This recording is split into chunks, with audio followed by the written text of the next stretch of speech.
만약 5살짜리 아이가 세상에서 제일 먼저 배운 것이 사랑이 아니라 고통이라면 그건 누구의 잘못일까요? 잘못을 한 건 부모일까요?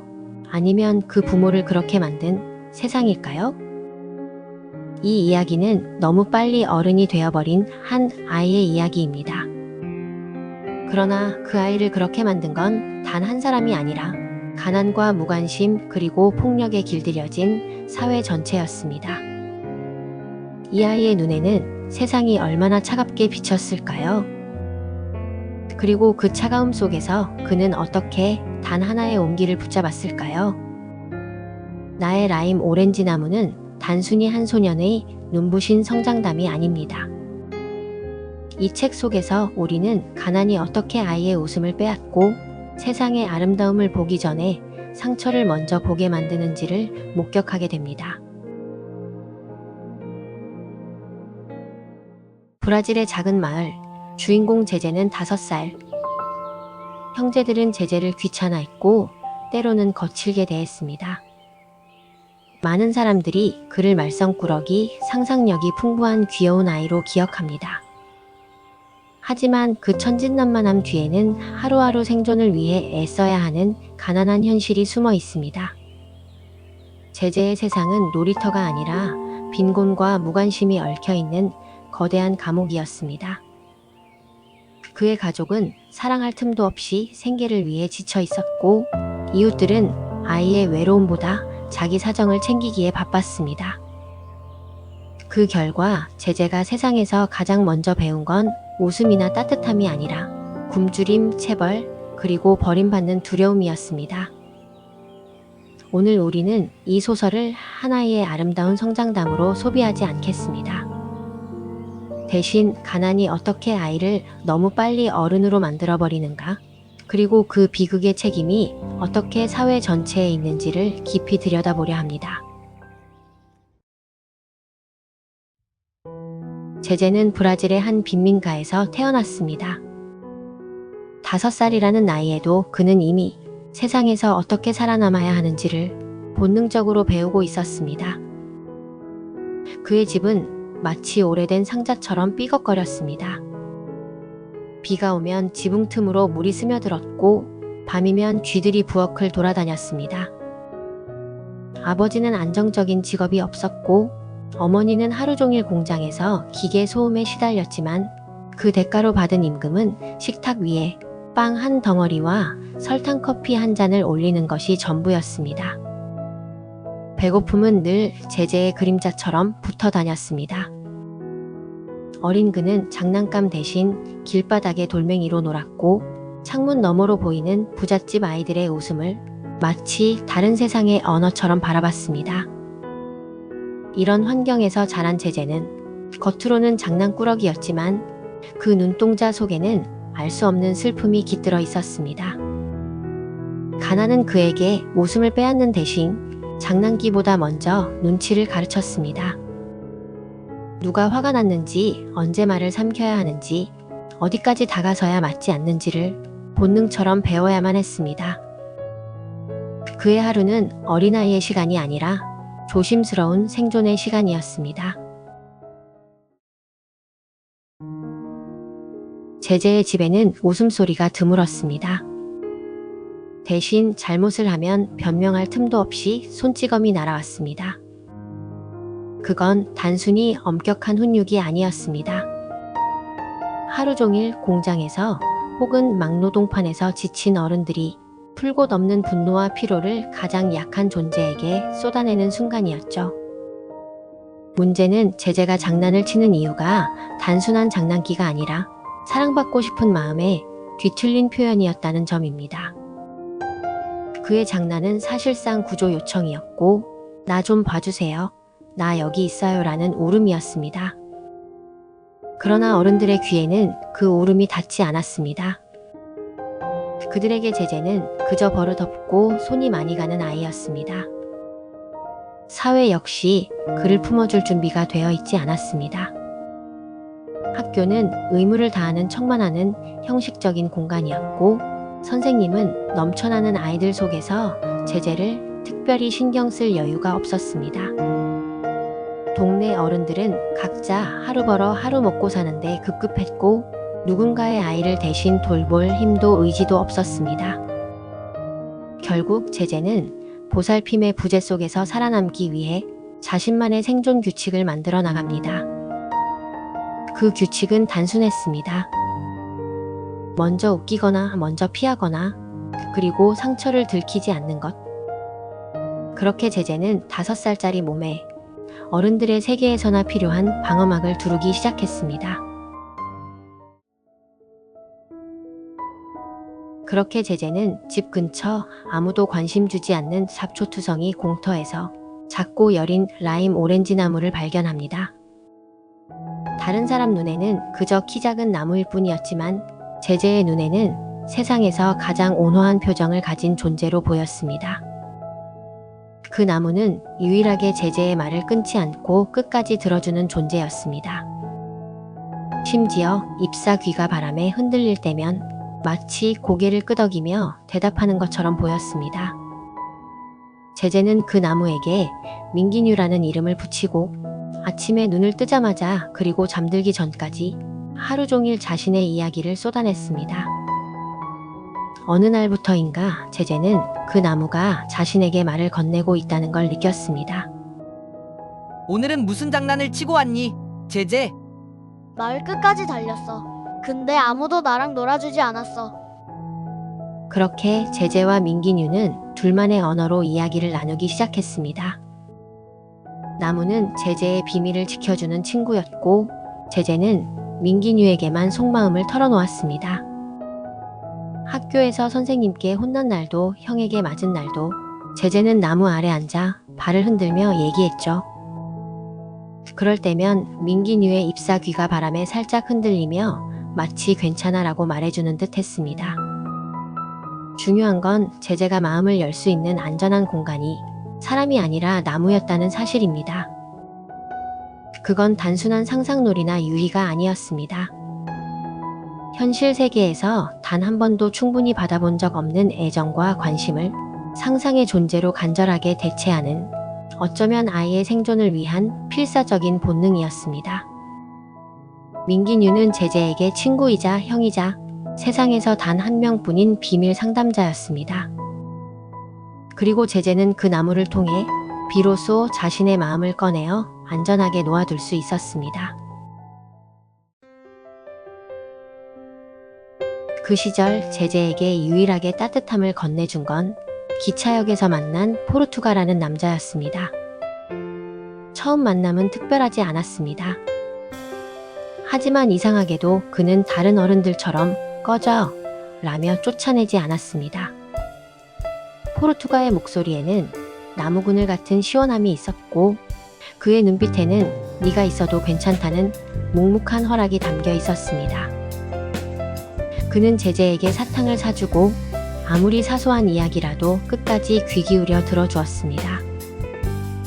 그 눈빛에는 너는 소중한 아이야 라는 말이 담겨 있었죠. 그의 곁에서 제재의 웃음은 서서히 돌아오기 시작했습니다. 마치 오래 가물었던 땅에 비가 스며들 듯 제재의 마음에도 천천히 온기가 번져갔습니다. 그리고 제재는 깨달았습니다. 세상에 자신을 혼내지 않고도 이해해주는 어른이 정말로 존재한다는 사실을. 어쩌면 제재 인생에서 처음이자 마지막으로 누군가의 전부가 된 순간이었는지도 모릅니다. 포르투가와 함께한 시간은 짧았지만 그 안에서 제재는 생전 처음 조건 없는 사랑을 배웠습니다. 사랑이란 대가를 바라지 않고 그저 그 사람의 존재만으로 기뻐하는 마음이라는 것을요. 그래서 독자들은 잠시 안도하게 됩니다. 아, 다행히도 이 아이에게도 기적 같은 어른이 있구나 하고. 하지만 그 평화는 너무나 허무하게 무너져 버립니다. 포르투가는 어느 날 예고 없이 교통사고로 세상을 떠납니다.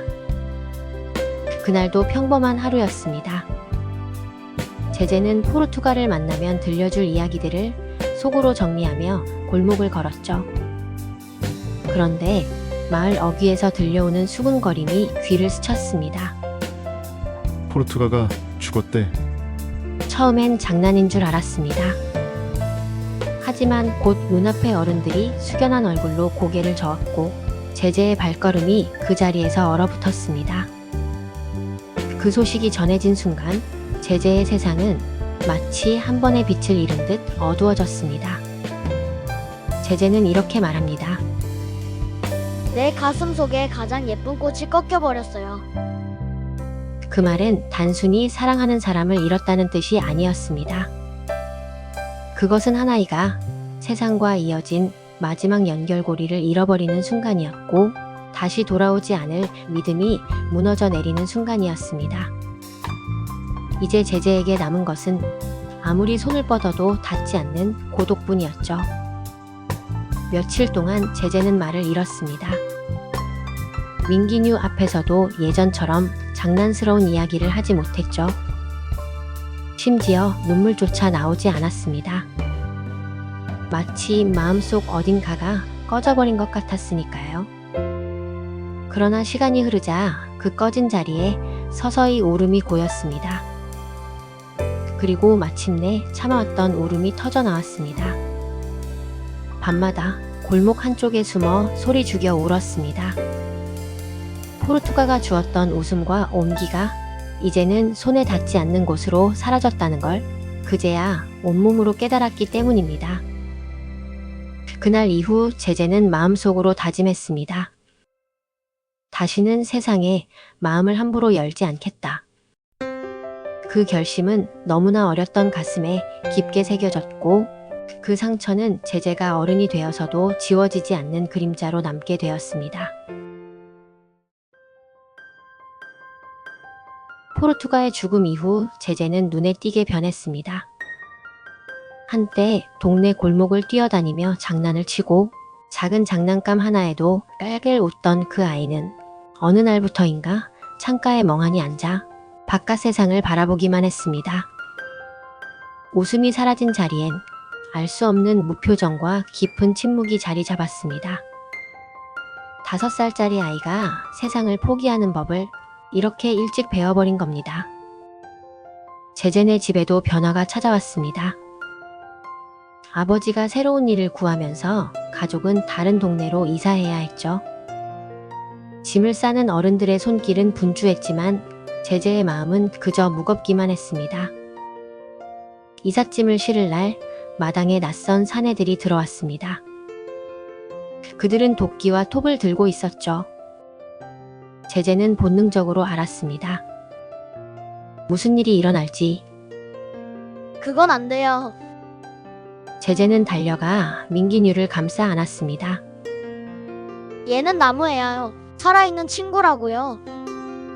이 집 새 주인 말이 이 자리에 착오를 지을 거라네? 그렇게 민기뉴는 제재의 눈앞에서 잘려나갔습니다. 가지가 하나씩 부러져 나가고 마지막 기둥이 쿵 소리를 내며 쓰러졌을 때 제재는 숨이 멎는 것 같았습니다. 포르투갈을 잃었을 때도 이렇게까지 아프진 않았습니다. 이제는 세상에서 자기를 지켜줄 단 한 명의 친구마저 사라진 것이었으니까요. 그날 이후 제재의 마음속에는 깊은 공허가 자리 잡았습니다. 그 빈자리는 그가 훗날 어른이 되어서도 채워지지 않았습니다.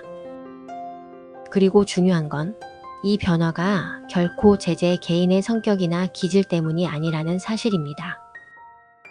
그를 이렇게 만든 건 가난이었고 매질이었고 무심하게 등을 돌린 어른들의 세상이었습니다. 이 사회는 어린아이에게 상처를 주고 그 상처가 아물기도 전에 또 다른 상처를 얹습니다. 그래서 제재는 성장이 아니라 단념을 먼저 배웠습니다. 바로 이 이유 때문에 저는 이 작품을 순수한 성장소설이 아니라 아이를 이렇게까지 몰아세우는 사회에 대한 고발문학이라고 부르고 싶습니다. 제재는 잘못이 없었습니다. 5살의 그는 그저 사랑받고 싶었을 뿐입니다. 하지만 그의 세상에는 사랑을 줄 여유가 있는 어른이 없었습니다. 가난은 단순히 돈이 없는 상태가 아닙니다.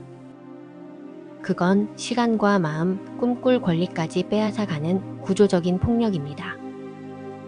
먹고 사는 문제에 매달려야 하는 부모는 아이의 눈빛 속에 깃든 외로움을 읽어낼 여유조차 없습니다.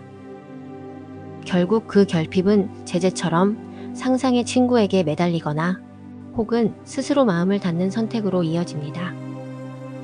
오늘날에도 제재 같은 아이들은 여전히 존재합니다.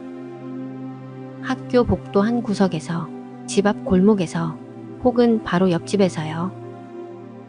겉으로는 아무렇지 않아 보여도 그 작은 어깨 위엔 너무 무거운 짐이 올라앉아 있습니다.